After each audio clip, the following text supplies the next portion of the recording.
Yo, what's going on, guys, and welcome back. Today we are doing Living Off the Land Try Hack Me Box. If you guys like this series, if you guys are liking the red team path, go ahead and drop a like, hit that sub button. We're so close to 3K subs now. Excuse me. Our goal is 5K. I really appreciate you guys. Thank you guys so much.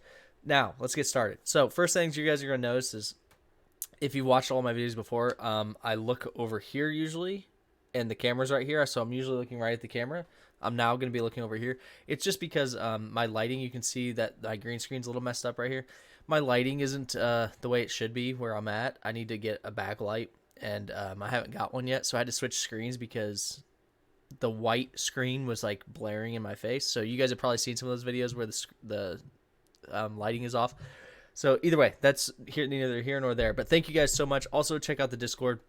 You guys won't regret it. There's a lot of good stuff in there, a lot of giveaways and stuff like that in there. So let's hop right into it. So what's living off the land? So this is something we actually discussed in the Discord the other day or yesterday, one of the days, because I knew this video was coming. So I wanted to kind of get people introduced to it. But what this is probably one of the most underrated skills that I think people don't or take for granted. This is basically using tools that are already on a machine to attack the machine, if you will. So, or not attack the machine, but attack the network. So for instance, let's say you're on a machine and I know that I can't run PowerShell on that machine because it will alert your endpoint detection. Well, how can we run PowerShell? Well, there's ways to do it. So that's kind of what it's for. It's a tool it's tools used to manipulate the machine in a way to get around endpoint detection, antivirus, that type of stuff. And the reason it's so important is because if you don't know living off the land and all you know is hacker tools, almost every single time you'll get caught. And the reason for that is because you think Metasploit isn't detectable. Go try it on a live network. It's detectable. It will be detected. But if you can hide that connection using a legit tool, it's less detectable, right? So these are things, if you've ever used tools that whitelist applications, things like that, where you're not allowed to use applications unless they're in that tool list.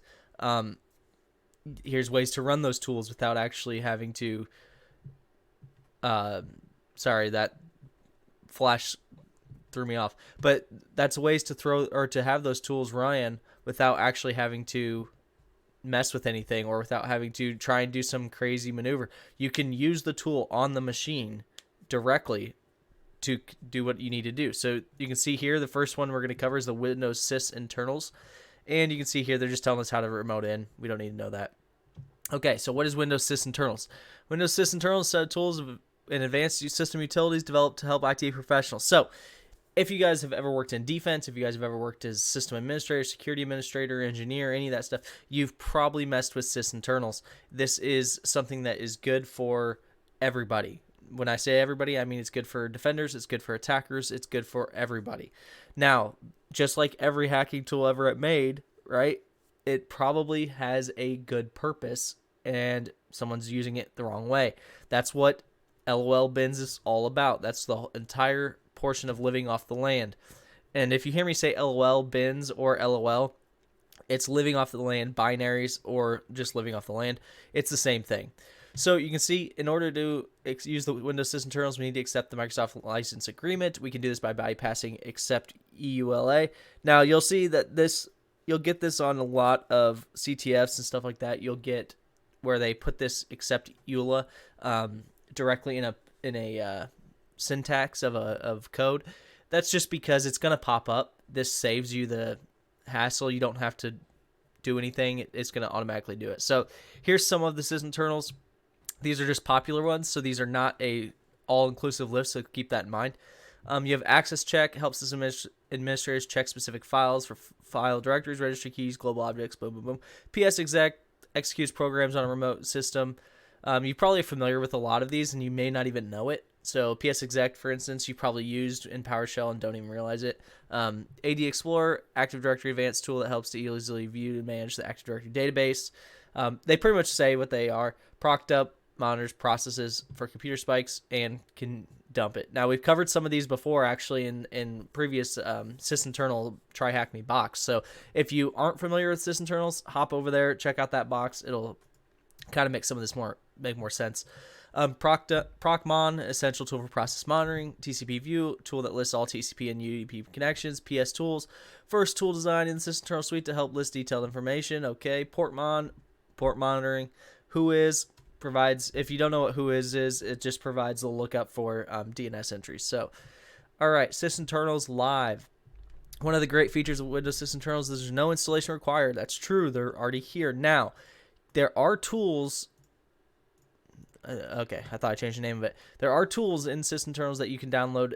In addition, also keep in mind that not every system has sysinternal tools on them because some people may purposely disable them or remove them. So keep that in mind. You may get into an environment and fully be like, okay, I'm just going to use sysinternals and that's what I'm going to do. It's going to be awesome.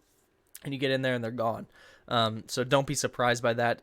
Most end user computers may not need them or be blocked by an admin. So keep that in mind. So they've pre-downloaded them because they do not have internet access. You can see in order to use these tools, you can either download them or by entering the sysinternal live path. Okay. So what they're saying is you can go to that path and just use them directly rather than, actually installing them. So if you don't know what that means they're not actually installing the machine. You're going to the live directory, which is just a network directory that they're allowing you to access from the internet and running them. It's kind of like Putty or any of that stuff. You can run that without actually installing it. So that's what they're saying. Red team utilization. So, there's the Try Hack Me sysinternals machine or box. We have done a video on that. Red team and utilization. Exactly what it sounds like. The red team can use these to their advantage extremely well. You can see, therefore, these tools have been used to evade detection and other blue team controls because almost all endpoint detections and antivirus and things look for malicious activity, look for things that shouldn't be done.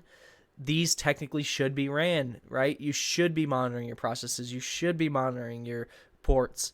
Well, instead of running a network scan on your network and getting caught, I can use sysinternals and just look at what your ports are running, right? That saves me from getting detected.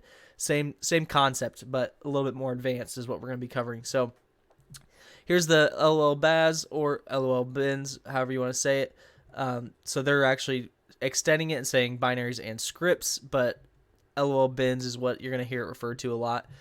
This is the project community driven. So this is the actual website that a lot of, and we'll look at it real quick. You can see they're going to give you, there's a ton of them, but a way to search and find basically something if you know that there's a binary that you want to look at, you can search and see if it's in there. And if it is, they'll kind of give you the techniques that's been used before. This is directly integrated with the attack framework, so the MITRE framework. So this is actually really good because what that does is it not only shows you what attack that you can do with this, but it also shows you where it's been done before. It shows what APTs are actually utilizing this attack. And so it kind of shows real world situations that these are being used. So you can prepare for that as a defender. You can say, okay, they're using this way and they're using it against X, Y, and Z targets. Let's start getting ready, right? Okay. So you can see they're just kind of telling you about the information and stuff like that and how to read the website. You guys can read that. Tools criteria, specific criteria required for a tool will be, so technically, if it wants to be living off the land technique and accepted as their project, it has to be a Microsoft signed file native to the OS or download from Microsoft. Now, why is that important? Because a lot of endpoint detection uses signature based. Now, what I mean by that is if it's a Microsoft signed file, they will allow it and it will not be detected, right? If it's a signed file, meaning it's just made by some third party, but it's signed by them, they may still flag it and say it's not. So that's not technically living off the land. It didn't come by default, owned by Microsoft. Having additional interesting unintended functionality not covered by known use cases. So what that means, it can't just be that you use PowerShell to download a file, right? And say, well, PowerShell is living off the land. It is, but they're not going to post it on their website as a technique because it's a known technique and PowerShell is a known, adversarial tool. So benefits an APT, or red team engagement. So what that means is if it has meets these first two, if it says, hey, it's Microsoft and it has an additional interesting unintended function, but it doesn't benefit anyone, if the function just lets you open calculator and that's the only function it has, we're not going to post it. That's what they're saying. They're saying we're not going to waste our time, right? That's fine. That's good. Good to know. So that also tells you that the information you're getting is valuable when you look up the LOLBins site.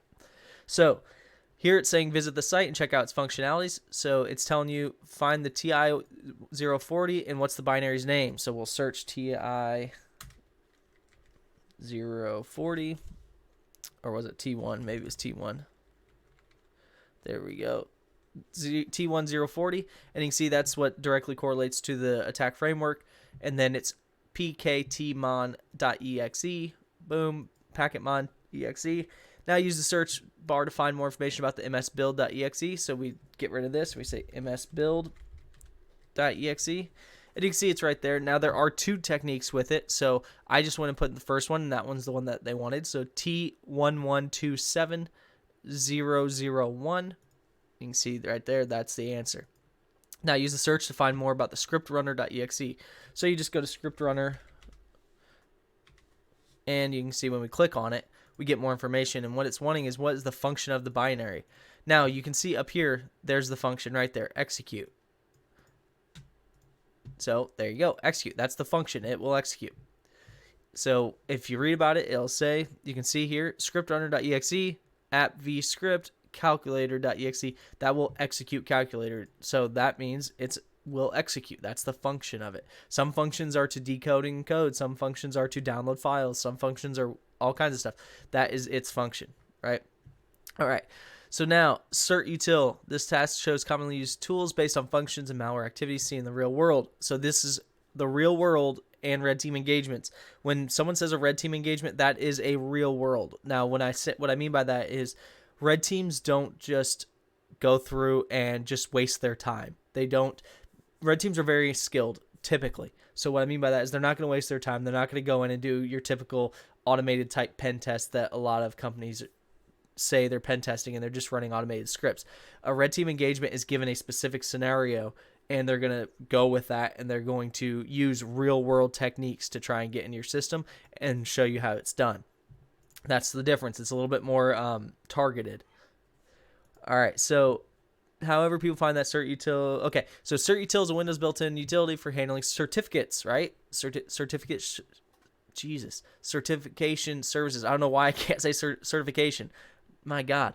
All right, so is used to dump and display certification authority, configuration information, other CA components. So if you guys aren't familiar with CAs are certificate authorities, and this is something where, like they said, it's used to dump the information. It's a much needed tool. You have to handle certs. That's just a reality. Every company has to handle certs. So now you go through, and if you look, they can actually found out that CertUtility can also download files from a web server and store it in the Windows temporary folder. Now, why is that a big deal?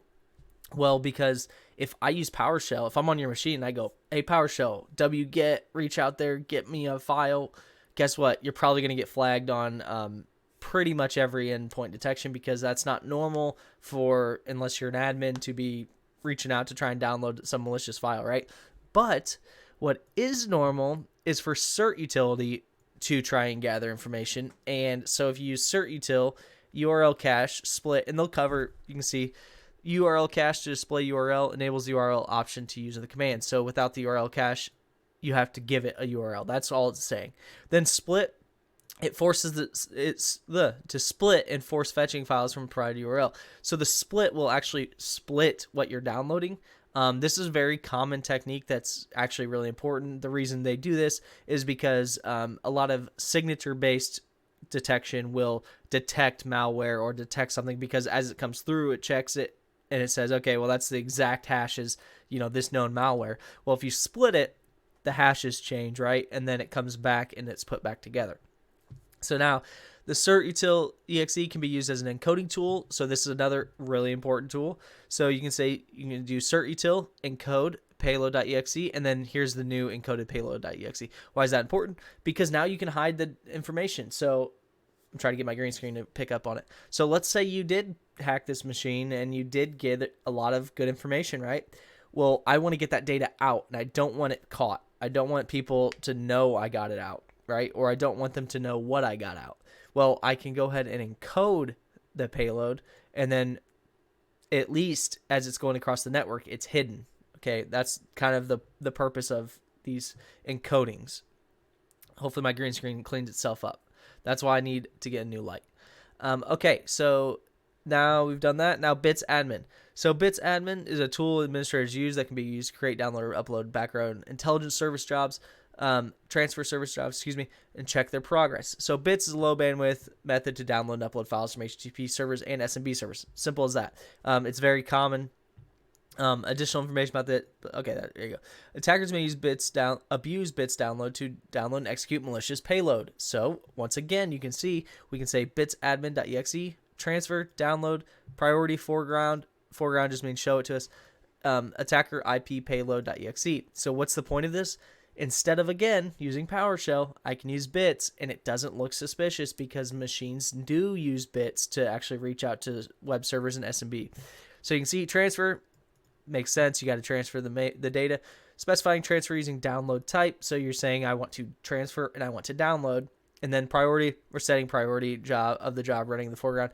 You don't have to do the priority, but I mean, it's just going to do it right then. Depends on how much stuff you've got going on. Okay, and then you have FindString. If you guys have never used FindString, it's extremely common, especially in like CTFs and stuff. A lot of people use FindString to do different things. But you can see here, this is actually a very smart, genius technique that somebody found out. And the reason I say it's genius is because they're doing the reverse of what you think it does. They're saying FindString/v dummy string, and then they're reaching out to whatever they need to run, whatever SMB share they're looking at, and they're downloading it. Now, why is it weird? Well, look, so read it. To print out the lines that don't contain the string. So they're doing the opposite of what you think. They're not looking for something specific. They're looking for everything but what you tell them. So you say find string, and it reaches out to the file, and it looks for anything that doesn't match this. Why is that important? Well, if I put something there that I know would never be in a document, guess what? I get everything back. So therefore, I get the entire document, but all I did was search the document for everything but what I wanted. So it's pretty smart. It's a pretty genius thing. So now it says run bitsadmin.exe to download a file of your choice onto the... How are you going to do it of your choice and still get the flag? Okay. To download a file of your choice onto the attached Windows VM. Okay. Once you have to execute the command successfully in a coded flag. Oh, okay. So once you... Gotcha. Though once you get the command successfully in a coded flag will be created on the desktop. So let's go ahead and open command line. Let's see, run bitsadmin to download a file of your choice onto the attached VM. So we go back up to bitsadmin, and you can see let's see if they give us, in the hint, if they give us a website to pull. Make sure to supply the exact army to receive the flag as files. Yeah, but I don't have the file. Let's see. Okay. I mean, we can download the file, so we'll just do it from whatever file we want. See if there's something in the downloads. Nope. Is there anything in the documents? All right, we'll just create one. Test. Doesn't really matter what we do. Okay, empty file. So we'll go up here. We'll find the bitsadmin. We'll copy this exact. All right, and let's see if we can find... All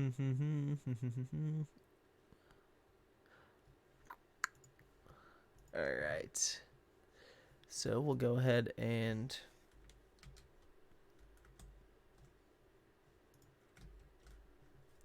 of course my little thing's gone to transfer the copy paste, so I'm gonna have to actually type it out. That's all right. Okay. So run bitsadmin, download file of your choice onto the attached VM. Once you have executed the command successfully, an encoded flag will be created automatically on the desktop. Okay, so first we got to find a website that we want to pull a file from. So let's just use this, and Windows. We'll see if this will actually pull. Okay, so we're just copying this and pasting this just for now so I remember the name. So we'll go back up to bitsadmin. And we'll just say BITSadmin.exe. But I don't know that they said this one doesn't have.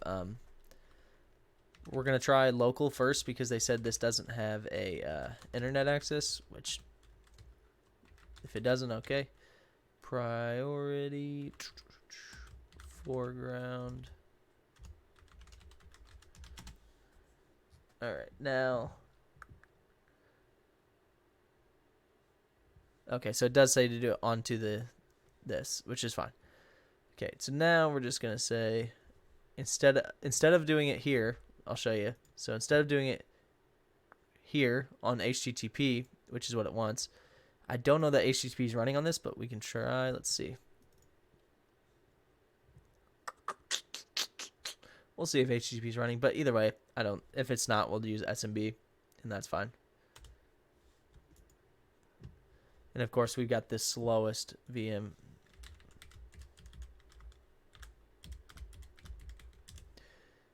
And that's not what I typed. Let's see, is there anything actually running on this? Okay, so there's nothing actually running on this, which is fine. Okay, so we're going to say SMB. So we're going to say 10.10.148.39. And where did we put that file? Okay, so just documents.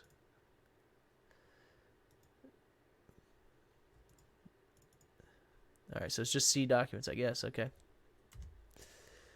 And we'll see. C documents.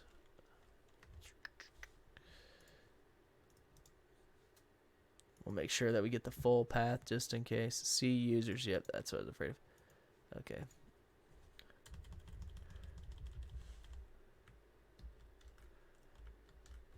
Alright, and we'll see if it actually download. And this is just test.txt. And we'll see. Invalid argument. Okay, perfect.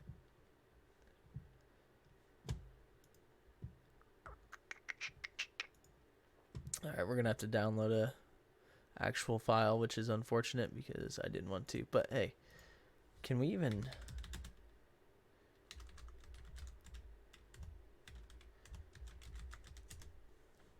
Yeah, there's no internet access, which is fine. Okay, so we can't actually download it from anywhere else.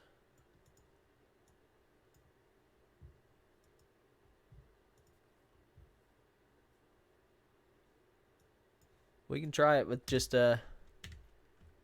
change it to HTTP, but I don't think it's gonna work. Yep, invalid argument. Okay. Oh, it worked. So you can see we got it, even though we didn't complete it. So it's kind of interesting. They,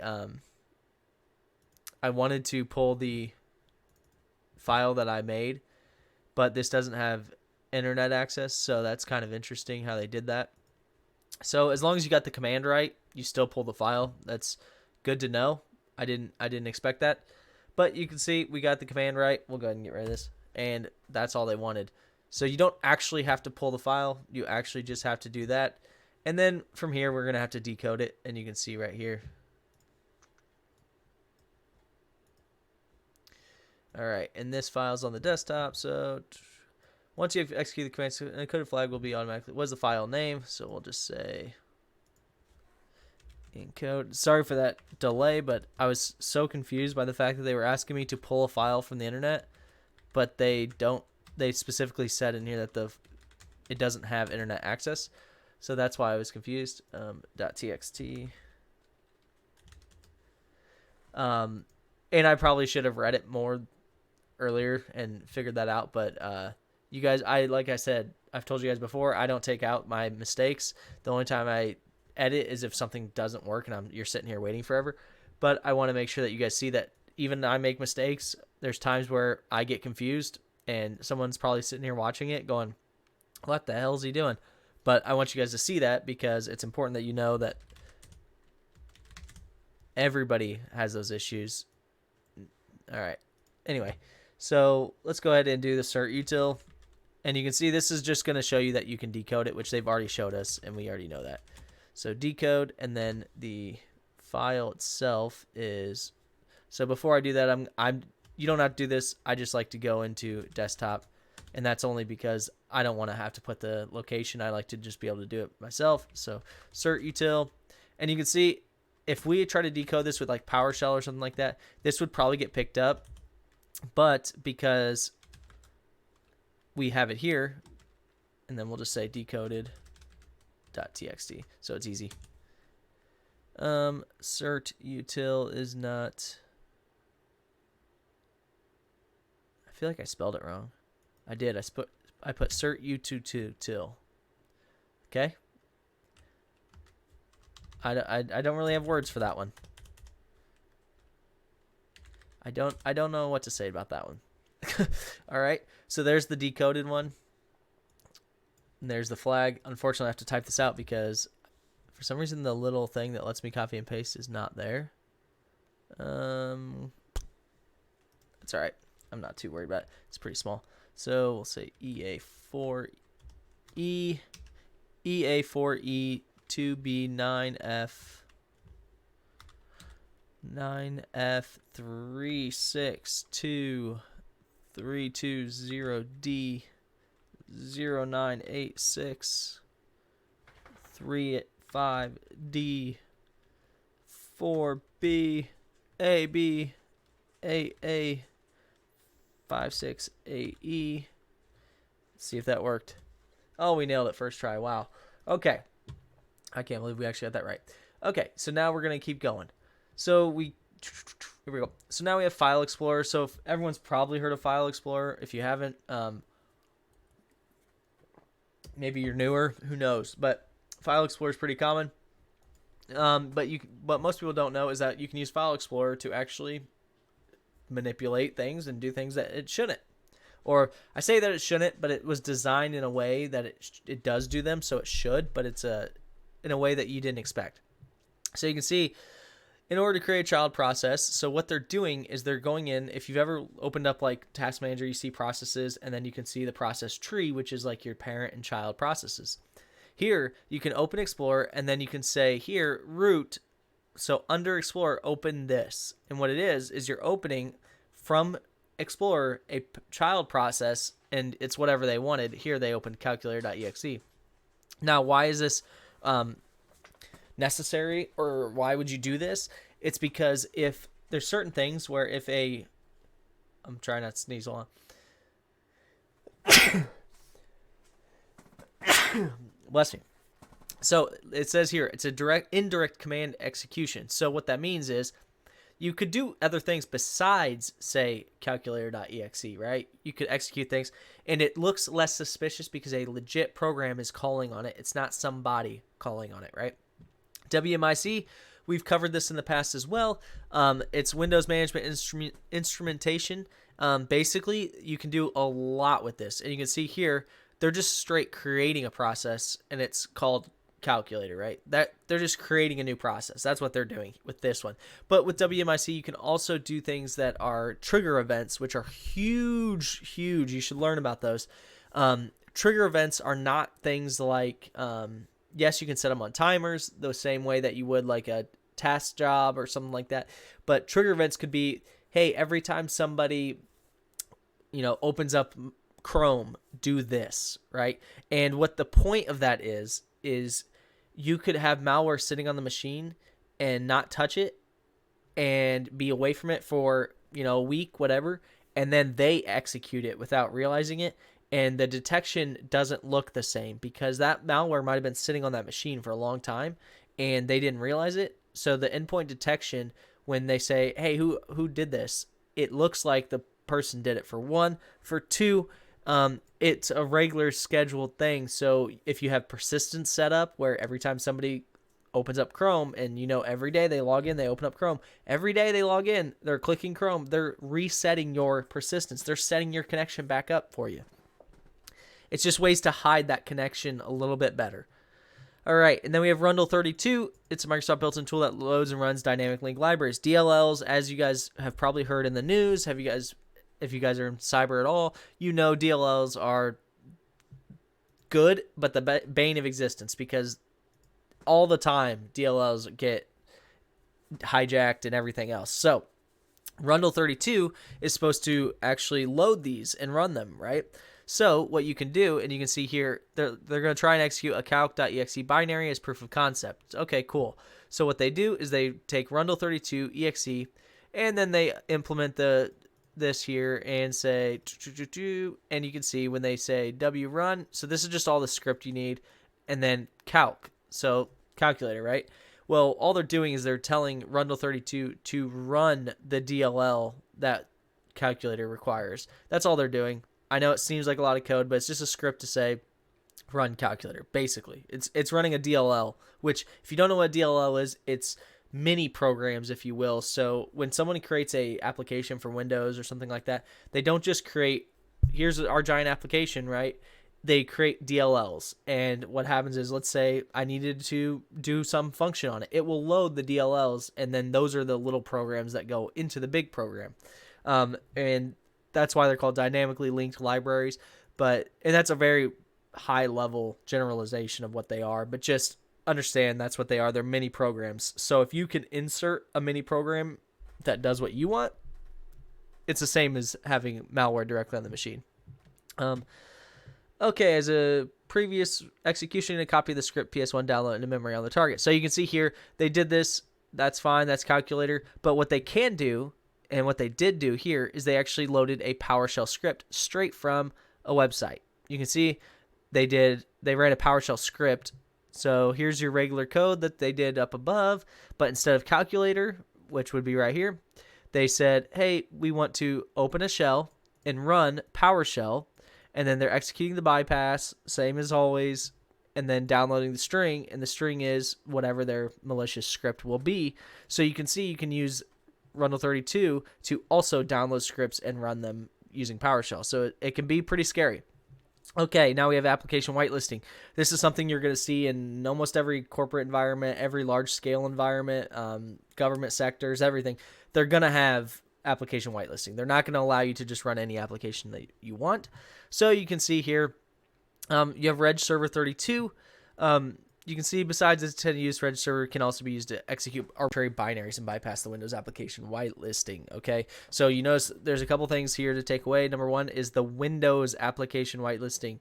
The reason that's important is if you try and do this and you have the third party has something other than the Windows, it may still get detected. So keep that in mind.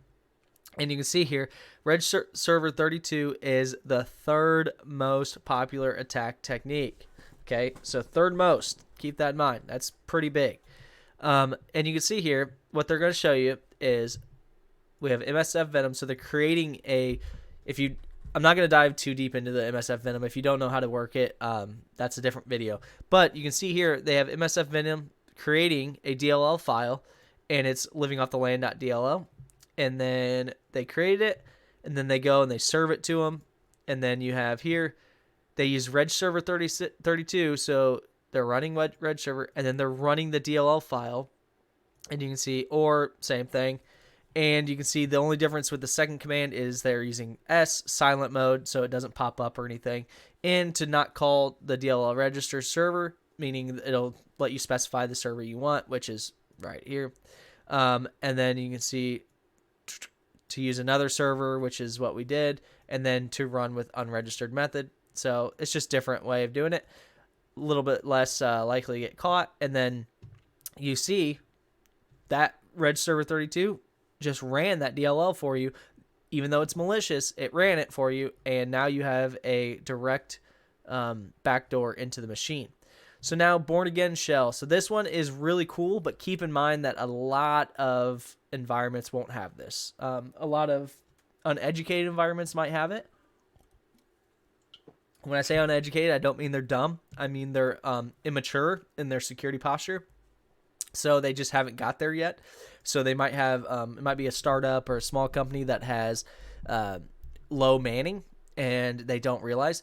But if you didn't know, Windows can directly run things like Bash. This one doesn't have it. Well, let's see. Yep, this one doesn't have it. This is an older one. But Windows can run Bash if it's set up that way. and some people like that. And so WSL allows you to run Linux. I'll tell you this, I've used it a decent amount, and it's okay. It's good enough, but it's not crazy good. So if they have this available, look how easy that is. Bash.exe calculator. Now, why is that important? Because if they have this available, it can actually go ahead and tell you, hey, we have Bash on here. Great. What can you do with it? Well, it bypasses Windows security because Windows security doesn't correlate. It doesn't understand. It's like, oh, Bash is running that. We don't know how to detect that, right? We don't know how to fix that. So keep that in mind. If that's just a little off put, if you have it, that's like a, hey, let's try it, but I don't expect it to work type thing. That's just me. So let's go ahead and say shortcuts. Shortcuts are self-explanatory in the sense of, if you don't know what a shortcut actually truly is it a link to whatever program you're trying to run. So here you're trying to run Excel, you can see the target, the link is actually going to C Windows, and they've changed it. They changed it from C Windows System 32 to the Rundle 32, which is what we covered before. The reason they do this is because now when you click on it, it runs something else, but you think you're running a good program. So it's a shortcut that runs directly to. Now, why is this important? Because you can actually manipulate shortcuts and do things. So just know that when you're modifying shortcuts, that it's pretty much just saying run what we want versus run what you think it is. That's the easiest way to understand it. And then no PowerShell. So this is what I was talking about earlier, where we have a capability to run PowerShell without actually running PowerShell. And this is called no PowerShell or powerless shell. It's very common. And you can see it's just, you go on GitHub, git clone, you got it, whatever. And then here we're actually creating MSF Venom again, and we're creating reflection. Okay, cool, we got it. So they're setting the port, they're setting it, whatever. We all understand this MSF Venom and Metasploit. I've done videos on those. You can check those out if you're not sure what's going on here. But yeah, so we go ahead and do it. And then you can see, note that we have a payload ready. Change to the powerless shell directory project to convert the payload to compatible with the MSF build tool. So you take the actual, you can see here, we have the payload. So use exploit handler, blah, blah, blah. That's just setting up for it. But you can see we have liveoff.ps1. That's the payload is the liveoff ps1. So that's what MSF Venom created. That's our malware. Okay. Then we take powerless shell and we say, hey, PowerShell is the actual payload. That's what it was generating. That's why it's a ps1. And we say liveoff.ps1 and output, and we get the CS project. What's the point of this? It takes a PowerShell script that we created and it changes it so it's not running in PowerShell. That's incredible. Why is that incredible? Because that means we are not reliant on the company allowing PowerShell in their environment. And I know what you guys are thinking. A lot of people are like, probably, well, everyone has PowerShell. Yes, but not everyone allows regular users to use it. So this is why this is hugely important. So this is a huge tool. I recommend you download it and mess around with Powerless all day long. It's an awesome, awesome tool. So now it says replicate the steps of no PowerShell technique to receive a reverse shell on port 444. Once a connection is established, a flag will be created. All right, so let's go ahead and I don't want to terminate my machine. I want to start my attack machine. Start the attack box, and we'll come back to that here after we cover this. So, real life scenarios. This task introduces a showcase of malware that use the techniques discussed in this room. Okay, we get that. But what you don't get is how real these attacks are. So some of the stuff we've covered in the past is very real, but it's not being used in the real world the same as these attacks. What I mean by that is, yes, some of the in-map scans that they cover in the basic in-map and fundamentals classes might work, but they're not showing you the advanced real-world scans that are being ran. They're just showing you the low-hanging fruit. Some of the Metasploit techniques they show you might work, and that's based on, again, low-hanging fruit. They're not showing you the advanced techniques that work. These techniques work in the real world. The problem is, or not the problem, but the reason I think that they're more comfortable showing you these in this format on a lower level box is because you have to know how to get to this point before you can ever use these. The other reason is it's like everything else. It's as skilled as you are. What I mean by that is just because you copy and paste these techniques, it will not guarantee you won't get caught, for one. For two, it still has to be done correctly and appropriately to basically get the results you want. What I mean by that is that if you just come and do these, you'll still probably get caught. You'll still probably have no idea what you're doing. But if you really take the time, study these, learn these are real world attacks that happened. So Astaroth, known as an information stealer, takes sensitive information from victims' users, such as accounts, credentials, keystrokes, blah, blah, blah. Use techniques. Oh, okay, sorry. The malware relies on various advanced techniques such as anti-bugging, anti-virtualization, anti-emulation, process hollowing, and TF, blah, blah, and living off the land binaries. So what that means is, in the initial access stage, attackers rely on a spam campaign, which is common. And then the attached file is a link file to shortcut. Once the victim has clicked it, results in the following. A WMIC command is executed to run the JavaScript code. We just covered that. So this is a real attack that happened, and here they're saying, there it is. Then they use the BITSadmin to download multiple binaries from their C2 server. Right there. It's exactly what we just covered, right?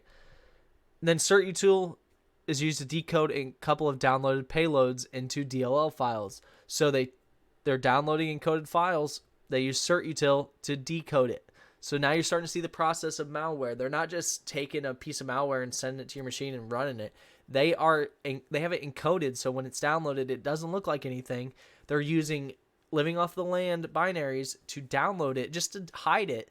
Then when it gets there, they have to decode it using these binaries, and then they use another living off the land reg server 32 to actually execute the binaries. So it's actually pretty impressive, right? Okay, so I don't know if, let's see if we have Powershell or not on here. So we'll go ahead and say Python 2 powerless. I actually have no idea if it's on here. I would think it is because they... okay, so it's not, which is kind of annoying. So we'll say github.com, Mr.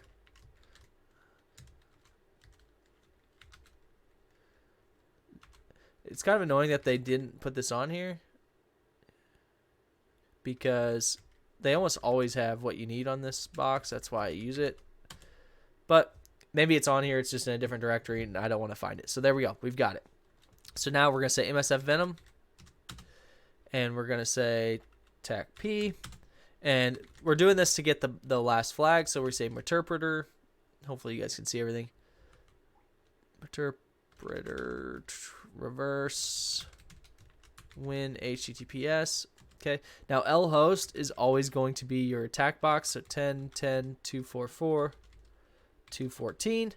lport doesn't matter what port you're going to, but we're going to just copy there. It's 4443. attack F, we want PSH reflection, and then we want live. It doesn't really matter what you name it, but we'll name it the same, live off.ps1, so we can just keep everything the same.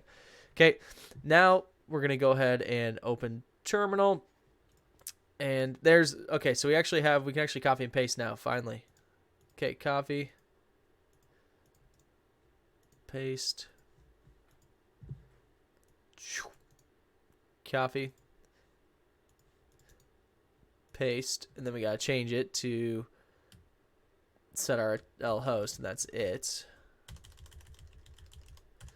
10.10.244.214. All right. And then that should get going. Yeah, that's fine. I don't care. What do we get here? We got invalid format. That's because I put a space in there.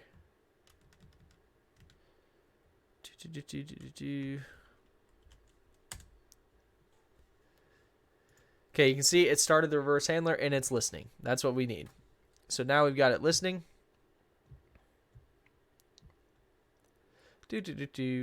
All right, so once this actually creates it, we have to transfer it onto there. So let's see. What did we name it? How did it actually failed. Okay, interesting. Oh, they have equal signs in there. I'm an idiot. For some reason, I don't know if you guys are seeing this on my screen. It's I don't know if you guys can see it, but you can see these little characters are like highlighted. I can't see them, so it makes it very difficult. But that's all right. All right, whoops. So all we gotta do is say lport equals lhost equals, and then that should be good. And then liveoff.ps1 should be the actual payload. And you can see once we get the payload, we'll have to transfer it over to the Windows machine. But we have I just kind of walk you through. We have the reverse shell sitting here waiting. So that's all this MSF console did, was have the reverse shell sitting here waiting. We've got it waiting, and then we'll go ahead and we'll say, okay, there we go. So there you can see liveoff.ps1. So we'll say Python. Let's see. Okay, replicate the steps of powerless shell. So now we have the Python script. So now we need to say Python 2 powerless shell. So we'll go into powerless shell because I don't know where the actual script is. There we go. So now we're going to say Python 2 powerless shell.py type, and we're going to say PowerShell because it is a PowerShell script that we're trying to do. Source, and we want to say home directory, and then live off ps1, and then we'll say output. Doesn't really matter what you name the output, but we're going to name it same thing, live off .cs project. Okay, there we go. So now it's created. So now all we have to do is go run this on the file or on the machine. So we'll say, did we put it in this file? We did. Okay, so now we'll say Python 3 http.server tac m, and it doesn't really matter. We'll just say 1 2 3 4. It doesn't really matter what server or what you do it on. So now we go here and we just go pull it down. And what was our server name? Okay.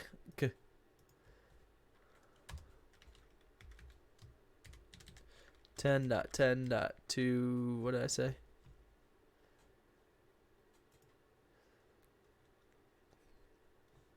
Come on. 10.10.244.214. 244.214.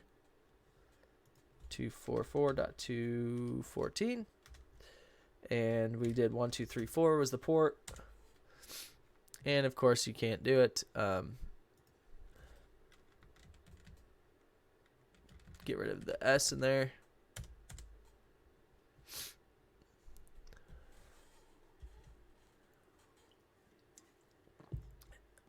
Come on, you can do it, buddy. She's running.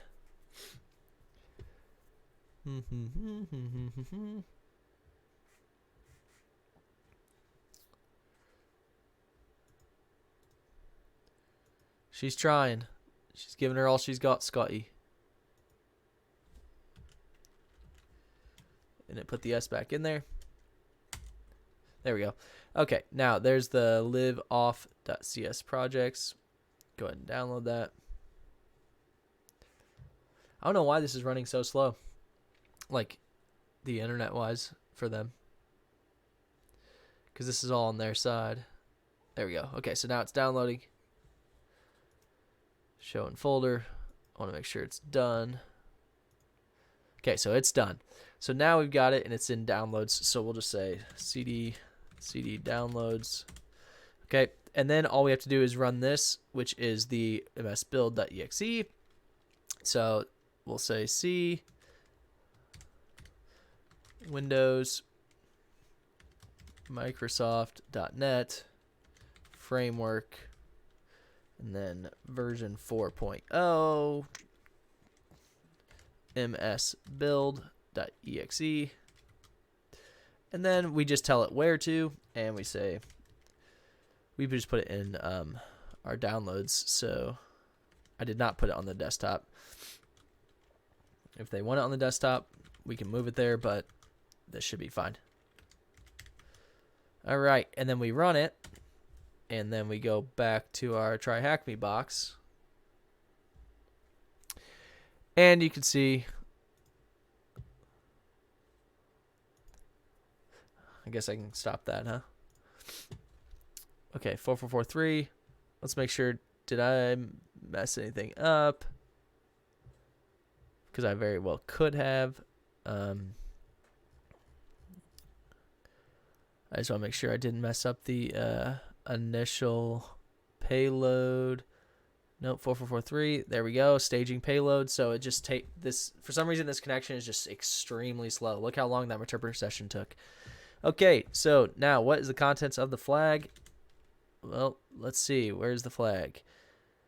Once a connection is established, a flag will be created automatically on the desktop. Okay, so it automatically creates on the desktop. But you can see how long that took.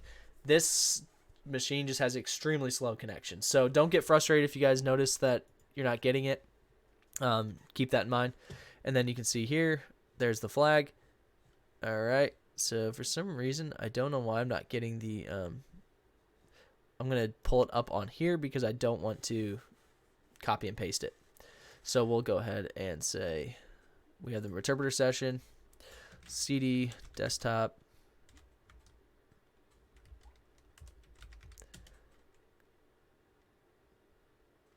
Okay, so where are we? Oh, we're in.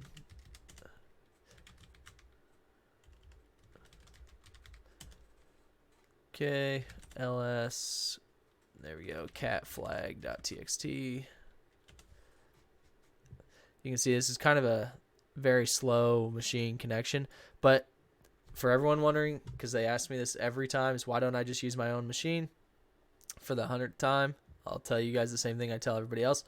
It's because I want you guys to be able to mimic exactly what I do and have it work exactly the same. So I will continue to use the attack box, even though you can see how freaking slow it is.